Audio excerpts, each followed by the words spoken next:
Hello everyone and welcome back to another edition of West Ham Fan TV's Post-Match Pint, the only West Ham United post-match football show on the internet. We've just come back from the London Stadium where we got battered, quite frankly, by Tottenham and Mohamed Kudus in particular. Well, he didn't. He didn't do nothing as it happens. But he's their worst player.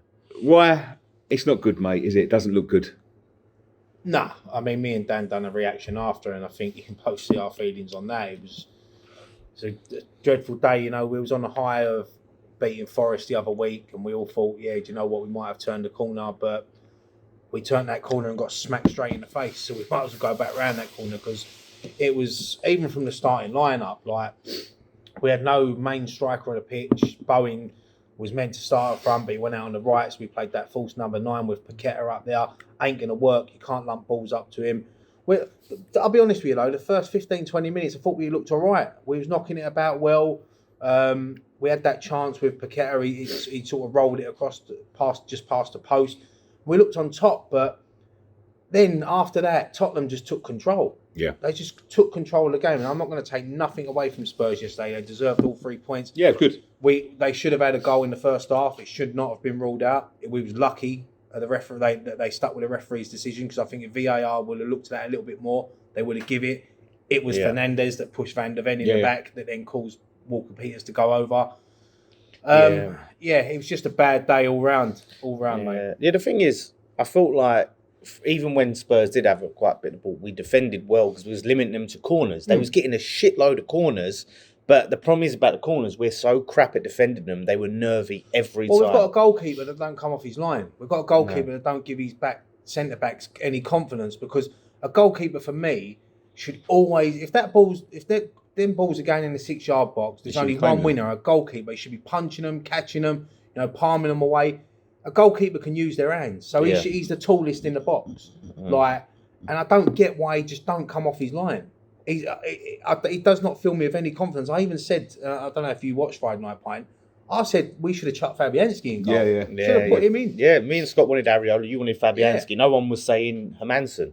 And it was just another bad day at the office. And this is what we said about Forest. He wasn't really tested at Forest. Today, he was tested. Forest, when you look back at the Forest game, Forest had one game plan.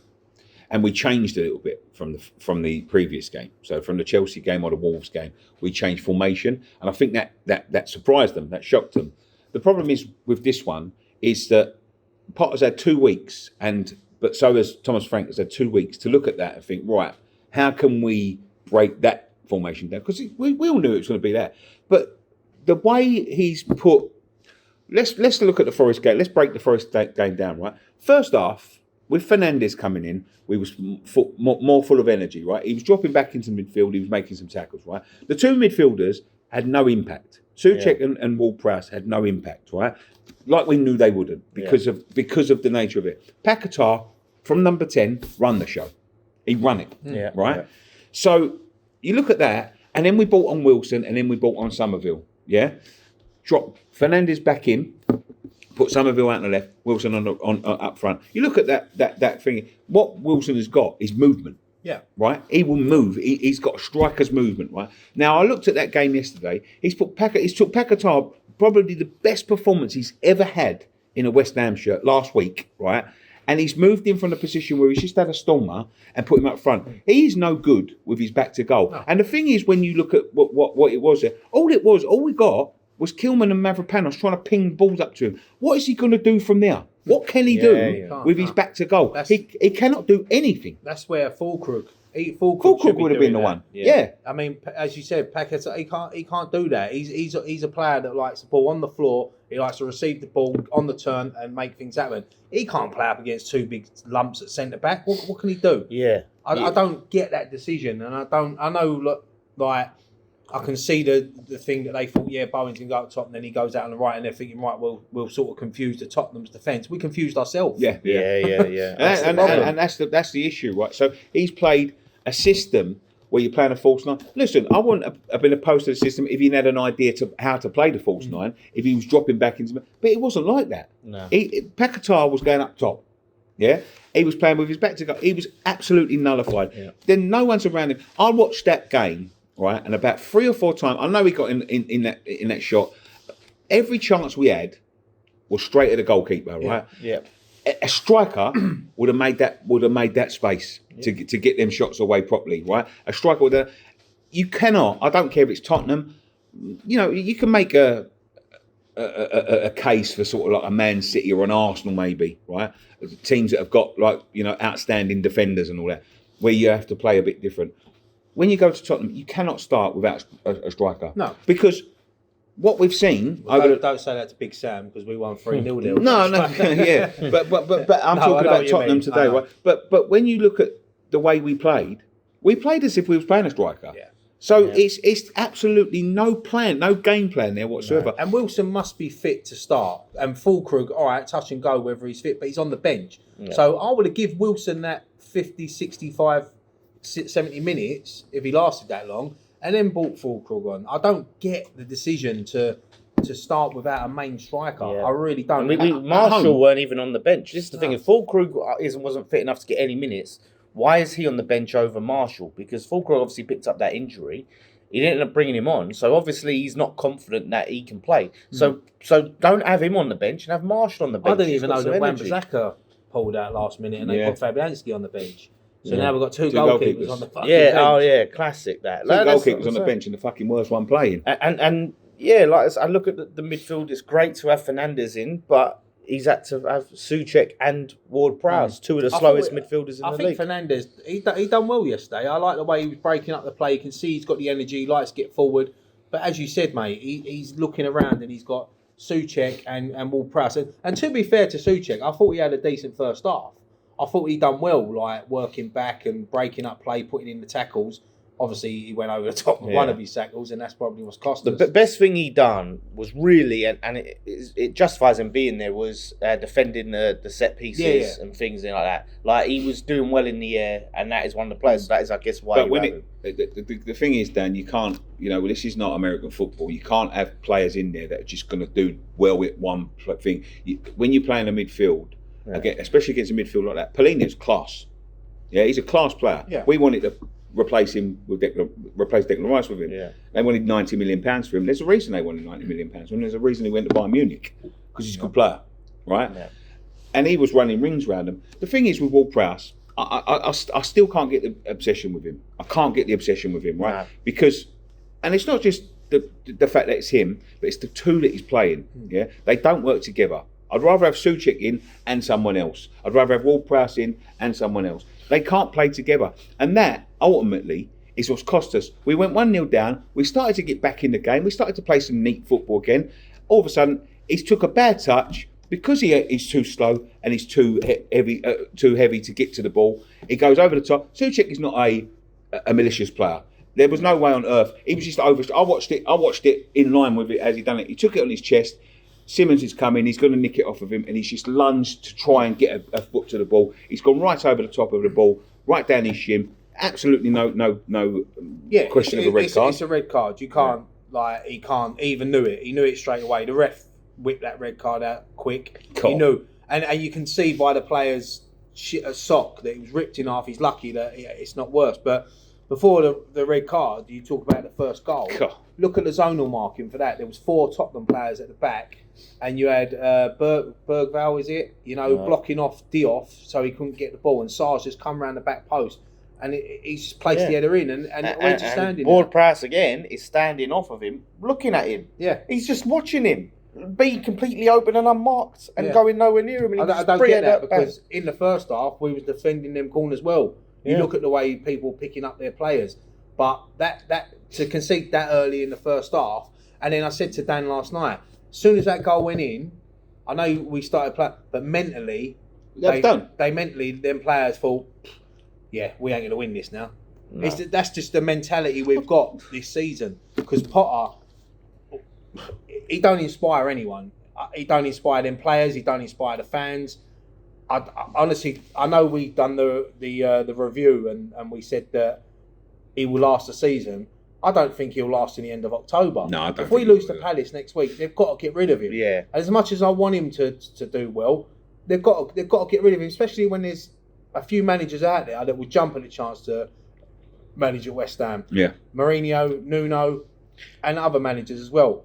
Yeah. But we know we're going to end up with fucking Sean Dyche most probably Well, because he's one of Sullivan and fucking Brady's mates. Well, Sean's come out and said that the club are ruling out Jose because of his style of play. Well, Recent results. What, winning? Yeah. Yeah. So the thing is, right, someone put a very interesting article up earlier about Potter, and apparently he's very good mates with Pesky Solido, who is Brady's husband. Yeah. They played together. Yeah, years ago. it's true. Yeah. So there's the connection. That's how there. he got the job, yeah. And I'm thinking to myself, like, I wonder fuck why. me. I wonder Like, why she'd come out on TalkSport saying about how much they love him and how much he's good. His, and his how wife bad. is mate with. I mean, look, he might be one of the best motivational speakers to ever live, but fuck me, he don't do it on the side of the pitch. No. And then players, like as I said, when we went 1-0 down yesterday, mentally, I think not only the players, but I think as fans, we thought, that's it. Well, there's people walking out. Yeah, that's it. And then the red card happens, straight away, bang, goal. That goal, the second goal, I watched that. I was right in line with that as it come over on my side, and it's sloppy from Mavropanos. Mavropanos has got caught underneath it, but where the goalkeeper was going, I don't know. Yeah. He was. I mean, that's the only time I've ever come off his line. Yeah. I mean, Mavropanos, Kilman, they should have reset. You go down to 10.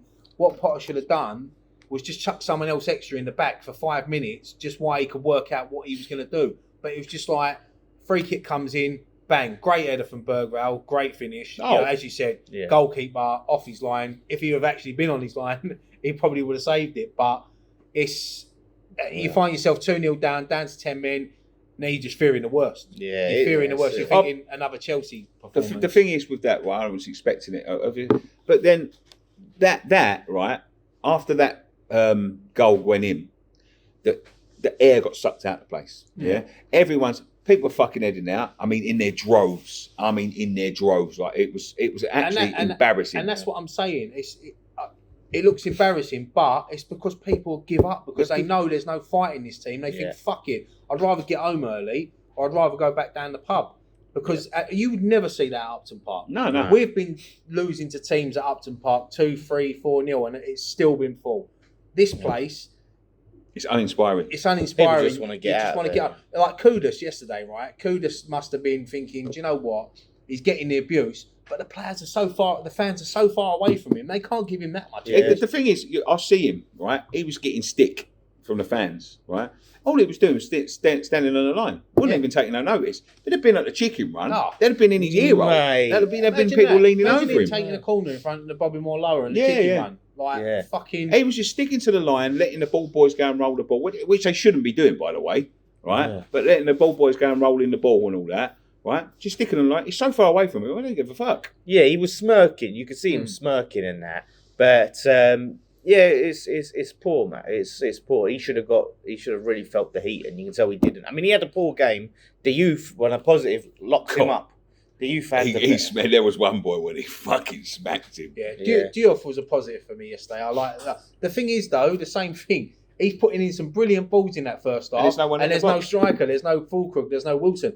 One game that Fulkrug probably would have suited yesterday would have been that game. And there was crosses. I see Somerville trying to be in the box header. He's too short. Bowen, Paqueta, they're all trying to head these crosses and getting beat by Romero and Van de Ven. I did like, if I can take one positive from yesterday, I did like that combination down the left of Diouf and Somerville. I thought it worked well. Yeah. The interplay between them, the link-up play. I thought that was one positive that I can take from something from yesterday. I'll take some. There was points of the play where I thought that's all right, but if we'd have had a forward on, I think it would have been.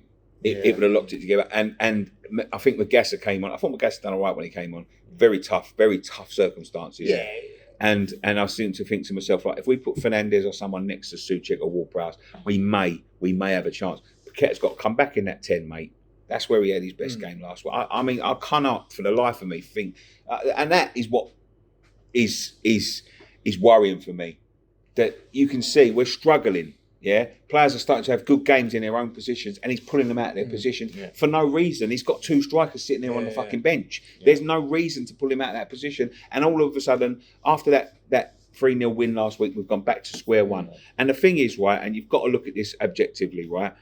The 4-5 games, all right, the 4 that we haven't won, we've conceded 3, 5, 3, 3. Do you know what? Yeah. We've conceded True. 11 goals from 15 shots on target. Yeah.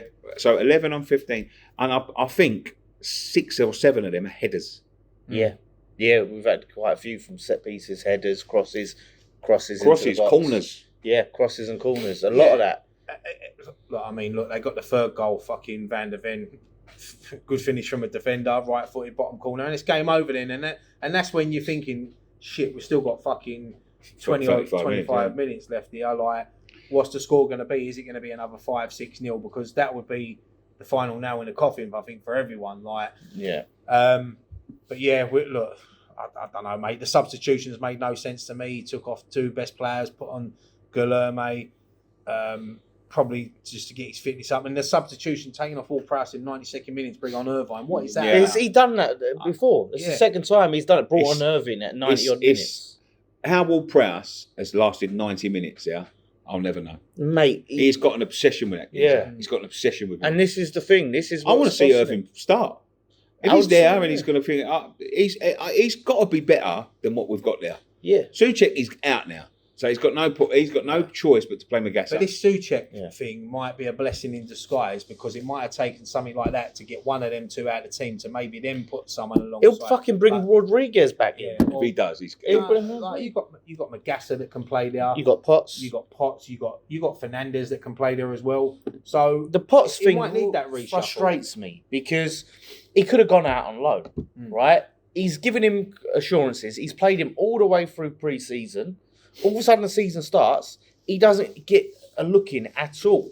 And he's just been sitting there. I can't even get on the bench. I thought, what the fuck have I done? I'm sitting here not playing football. He could have went out on loan. And he must be pissed. And I just think it's so poor from Potter. He gave us all this talk about the youth and he's going to bring young players through and all of this. Scholes is just ostracised. Potts, Urfi, all these young players. Marshall, yeah. That's what I'm saying. Like, it really frustrates. And that's the one thing with Potter. I'm positive on, I think we've got a really good 11 there. Like, there's a really good 11. The problem is I'm not confident in Potter picking that 11. And if we pick that team, I think that we can do good things. We can play some good football. But he just keeps, like you say, he'll just move players out of position to shoehorn in another player. And in my mind, the reason why he shuffled that yesterday is to shoehorn James Ward-Prowse back in.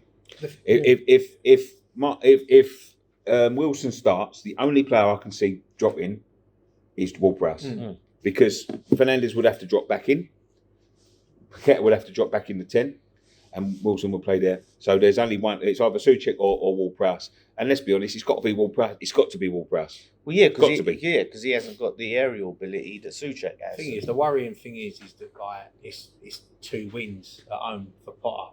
2 wins at home since February, or 2 wins in 2025? 22 wins in 2025. Someone sent me something earlier. I would like to know what the wins are, because I don't even remember. I'll read this out to you, right? This is back 2 years ago. This was us in 2023. 59 games we played. Most we played since 1989. 32 wins.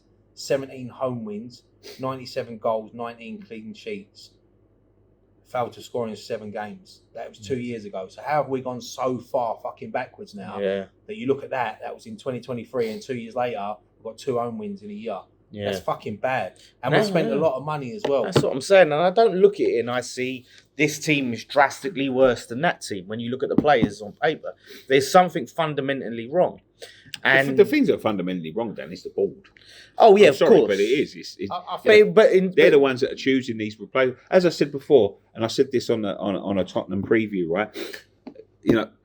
They say about Moyes, and us getting rid of Moyes is lazy journalism, because if you see the path of Moyes, right? But we didn't get rid of Moyes. It was it was a mutual. leave. It was a mutual. But I'm just saying, like, even if we should have, they're saying you should have kept Heaven and Earth to keep him, blah blah blah. It wasn't getting rid of Moyes. It was who we replaced him with. If you look at Tottenham on the other side there, they got rid of Postecoglou, who just won them a trophy. It's very similar to what Moyes done in the Conference League, right? And they got rid of him. And what they done is they went out and got the manager that will take them to the next level. Our problem is we go out and get a manager that is exactly the same as Moyes, but worse. Yeah. And then we go and replace him with another one that's worse. We always go out and get managers that are out of work. Tottenham go and pay compensation. That's what good clubs do. They go out and they poach the best managers. and they pay for them. We don't. We just scrimp and scatter and save, and we get whoever's out of work. And the reason why they're out of work is because they're shit at their previous job. Like, that's what we've always done. We've never paid compensation since Alan Pardew in 2003. Yeah. It's a joke. That's it. And you're always going to get the bottom of the barrel. And Thomas Frank is someone that I said about 2 seasons ago when we was talking about Moyes going. I said about Thomas Frank. You know, he's a good manager. He was at Brentford for a long time. He's done some good stuff there. And he always had that step up. Like, you can look at the Bournemouth manager. He's going to go on and have no disrespect to Bournemouth, but he's got the potential to go on and manage a top 4 club, a big European club. But we would never be that type of club that goes, do you know what? Let's go and get him now. Let's go and bring him in, give him 5 years, and just see what he can do. It'll be a struggle at first, but then we'll see what. It's not like that, because we're always stuck with the shit. We're stuck with the people that are out of work and their mates with people on the board, and that's how it's always going to be. It's perfect. The thing is on the Moyes thing as well. I think a lot of it started there because you could see the way the squad was going. The squad was getting older. We were signing older players. It was getting slower. I was getting worried about it 2 years ago. Yeah, you look, the season we won the Conference League, right? Brilliant to win it, but we were one of the favourites, if not the favourite, to win that. In the league, we were really poor. Yeah, we sacrificed the league, didn't we? We sacrificed the league off completely. And then, the next season, we're conceding ridiculous amount of goals. Again, same slow, poor squad, sideways, backwards passing. We go to Lopetegui. Not only do we fail in terms of who we replace him with, we then go and sign more players that are slow, that are older. And then we're now having to... And that was the rebuild. And now we're rebuilding after the rebuild, So it's been down to not just we got rid of him and replaced him with him. The issue is the people we replace them with are no different than the ones that are there. Lopetegui was just the fucking Spanish Moyes, and Potter is the English Lopetegui. That's where it is. Like, it's just a circle. And look, I'm not going to disrespect David Moyes, because I like to under David Moyes. I know it wasn't pretty all the time, but I thought we had some we was getting some sort of like stability back at the football club with him, and that's gone now. He's moved on. What I don't get is the best we... No, sorry. No, go on. No, the best we played under Moyes was when them COVID seasons after, we was playing that counter-attacking football. We had Lingard in, quick player, good outlet. We never, even when we didn't get Lingard, we never tried to get a similar type of profile. And that's the thing. So we ended up getting slower. Moyes was letting the squad deteriorate. Because he probably knew his contract was coming up. A bit like what Big Sam done that time when we was in the top 4 at Christmas.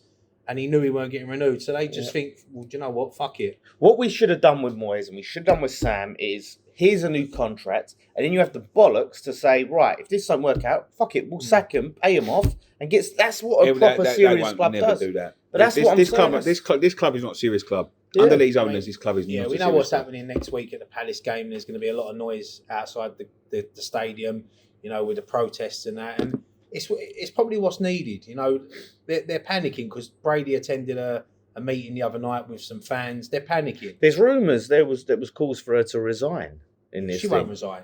No. She won't. Get her out. Get Stevely in. And look, Sullivan's the problem. He'll still be here, but at least get someone proper in like Amanda Stevely, and then she can maybe go and get the fucking new ownership that we need. Apparently, the ball's at civil war. Apparently, the other guy, Krasinski, doesn't like the way it's being run. Not surprised. Well, he's invested money, isn't he? And at the moment, it's just not great. It's not great to be a West Ham fan. We got that good win at Forest, and then we had the international break, and we all went into that thinking, God, you know what? Imagine if we didn't get that win, we'd be 0 points on the bottom. I bet Krasinski, right, the same with the fans. Promises were made by these lot that for his investment that haven't been followed up on, that haven't come to fruition. Now he's one of the major shareholders at the club with protests and losing every week. The stadium's emptying out, and he's looking at it going, bloody hell, like this ain't what next week against Palace, if we lose, it will become very, very toxic. We could see scenes that we see not long ago against Burnley when we lost 3-0, and because Palace are always a difficult team for us at home, and they're not on the greatest run of form. They need a win. And they'll probably get it next week unless something... I think even if we win next week, I can still see things kicking off in the stadium. I'm thinking about joining the boycott of the Brentford game, I'm going to be honest. I'm thinking about it. Yeah. I think. Yeah, but look what the club have done. They've just named kids for £1 for Yeah, I it. know. Yeah. So now you're going to get like... Scumbags. It's not a game to But the thing is with it, right?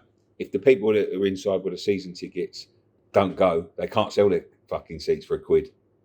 Yeah, So it's down to that. Yeah, unless you sell your ticket back to the club, which if you're going to boycott and you sell your ticket don't back to the fucking club, do you're that. an idiot then. Yeah. Because what defeats the purpose and of you a don't get boycott? fuck all back from it either. Yeah, what are they going to give you? They'll give you 50p if they're selling it for £1. Well, yeah, they're selling the seats for cheap anyway, so don't I do might it. sit outside and broadcast from outside. It's sad. It's sad times. Like we feel like we've gone back. We had them 3 good years under David Moyes, didn't we? Where we was in Europe and we was getting like good results, and now we've just gone back, and I don't see any way forward for Potter. I really don't. I don't see any way forward for Potter. I don't see any way forward for David Sullivan.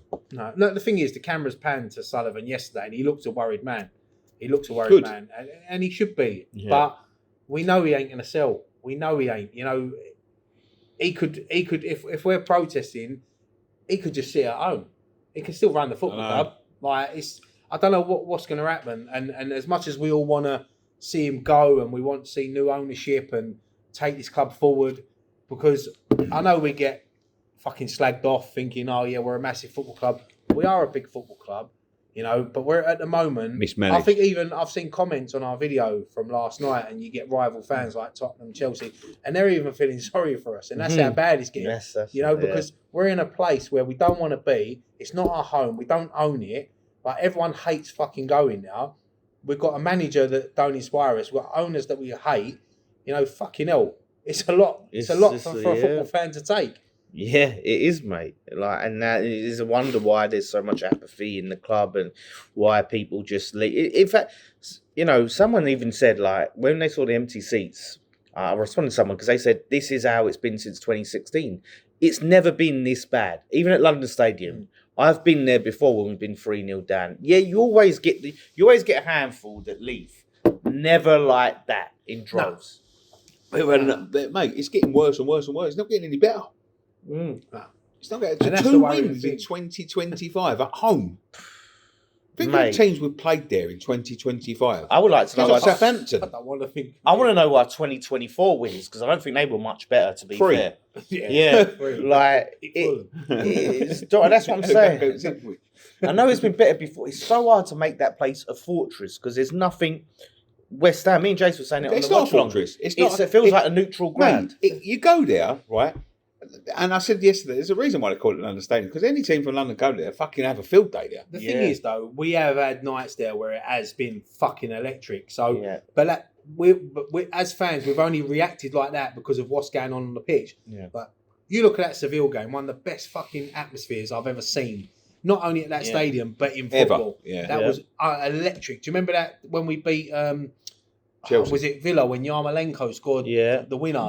You know, remember even the Bayer Leverkusen game that we didn't win, but electric, it was unbelievable. Liverpool when we beat them 3-2. Yeah, you know that fucking game was one of the best I've seen at London Stadium. But it just don't like.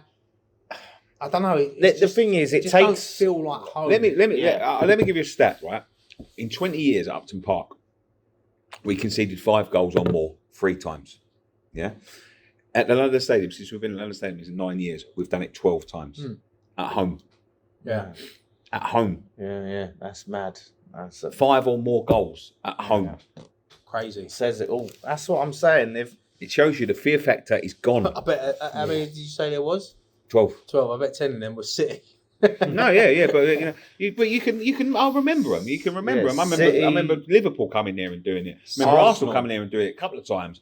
Obviously, Chelsea came there and do it a couple of times. I think the first time it happened, didn't we lose City in the cup there? It was about 6-0, wasn't it? 6-0 on a Friday night. Yeah, everyone went home. That's what I'm saying. It's what they've done to this club cannot be understated. It's a war crime. Essentially, they should be tried for war crimes against West Ham. I think it's time now. It's time to start protesting. Listen, we ain't going to change what's happening on the pitch. We ain't going to change that.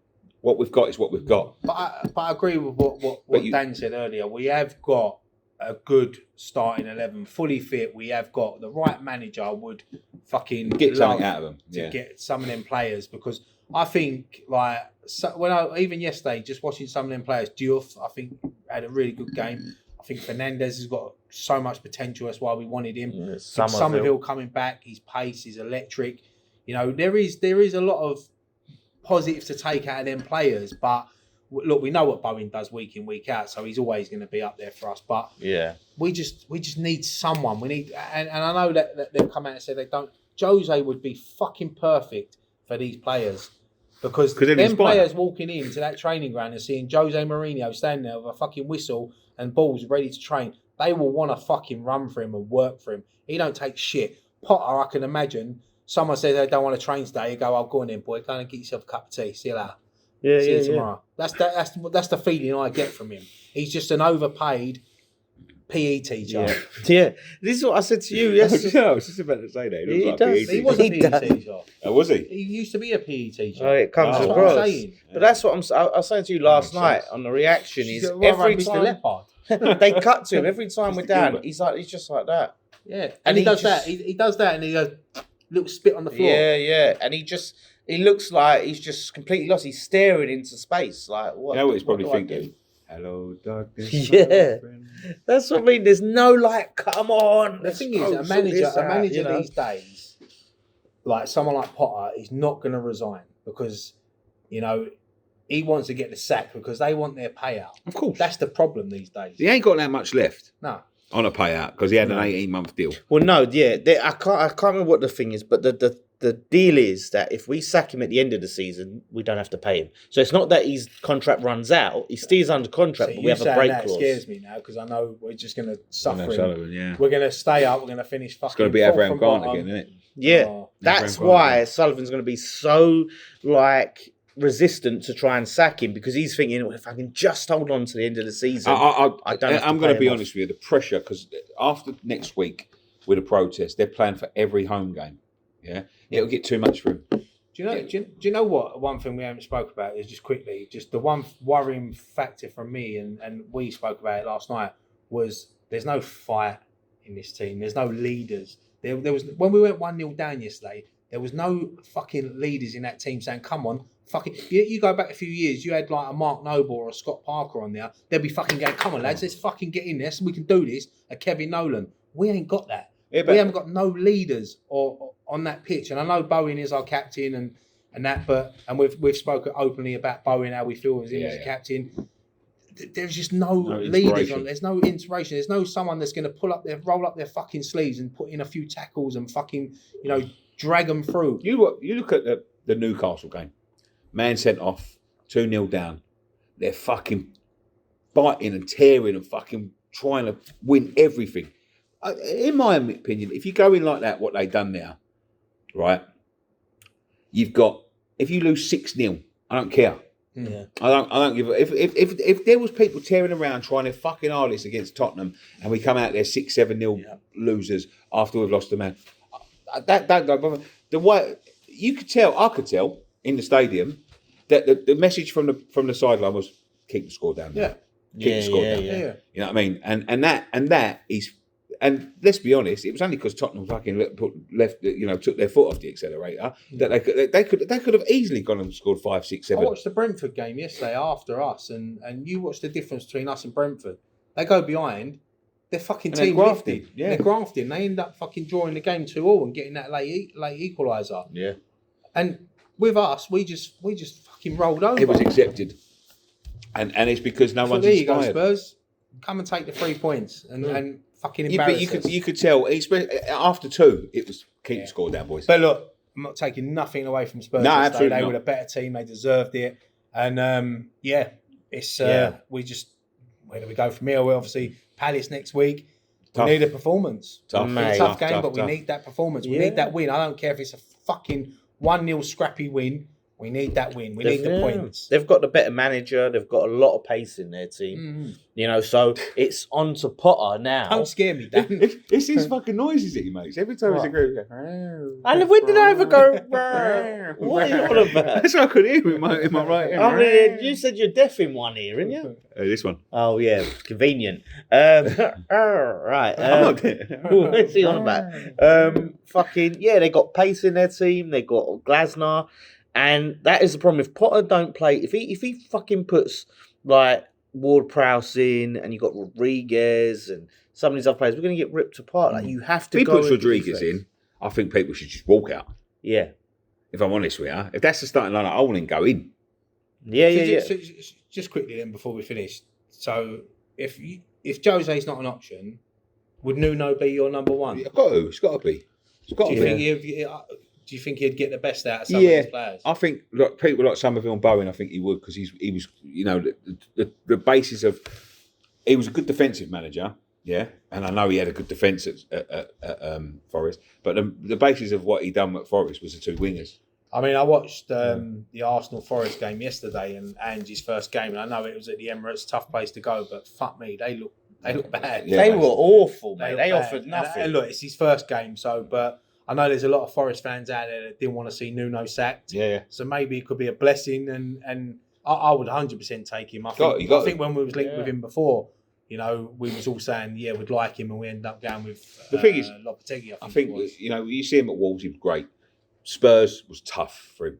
Tough. He didn't get a lot of time. Didn't get a lot of time now at all. Went to Forest, it suited him. I think it would suit him here. I really do. I think it would suit him here. But if you want to, you know, the problem is with him. The reason he's left there is because he's fed out of a chairman. Do you think this fucking chairman's going to be any better for him? Yeah, no, fuck me. Like Sullivan ain't like that geezer. That geezer used to march down to the pitch, man. Sullivan's little legs wouldn't get down them steps. They'd still be walking now. Yeah, and the thing is, like, you wait, you little like fucking Elmer Fudd. I'll get you, webbing.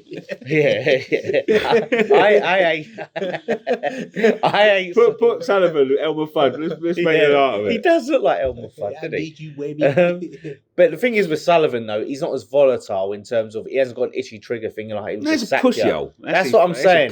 So if he signs Nuno to like a 2-year deal or a rest of the season deal and whatever, he'll try his hardest not to sack. He don't like even Karen Brady. They see it as like something they're proud of. We don't sack managers. We don't like doing it. We've got a football team shit. That's what I'm saying. So they look at it as a badge of honour. They hang about with him. Yeah, they ain't fucking give him a chance. But as Avram Grant, fuck it. Yeah, do you know what the problem is with him? It's always been a problem with them. They don't like sacking them because they don't like paying them, right? Yeah. But when they do sack them, they do it like a fucking bunch of fucking morons. Avram Grant weren't even allowed on the phone. He weren't even allowed on the coach. I wouldn't let the cunt on the team. No, but I'm just saying, like, when they do, they've got no class, these people. No. But no class at all. That's it. You know what I mean? So when they do protect people, like, Big Sam, they had no class. I know that a lot of people, Big Sam weren't his fucking their cup of tea. Moyes, they offered him a contract and withdrew it. You know what I mean? They've got no class. Ginger Collins, player for ours. They let him know he was getting released by text. He played for us for 10 years. It was email, wasn't it? Something like that. Yeah. Who emails people? No, that's what I'm saying. He might even miss that. He might turn up for training. Yeah, could have gone straight in his spam. He could have just turned up pre-season. That's what I mean. But that's what I'm saying. Like, they've got no fucking class whatsoever. These people are they're porn barons, let's be honest. That's all they are. But there we go. Shit. More shit. Let's just hope somehow we pull out something for Palace, but must win. Pressure on big time. Yeah, we don't do well under that. But there we go. Thank you very much for joining us on this edition of West Ham Fan TV's Post-Match Pint. We'll be back again next week for the build-up of the Crystal Palace game. Go and check out Friday Night Pint when the boys done. Go and check out my morning after the game before. Go and check out all the fan cams if you want to relive the misery. But there we go. Thank you very much. One thing left to say. Come on, you guys.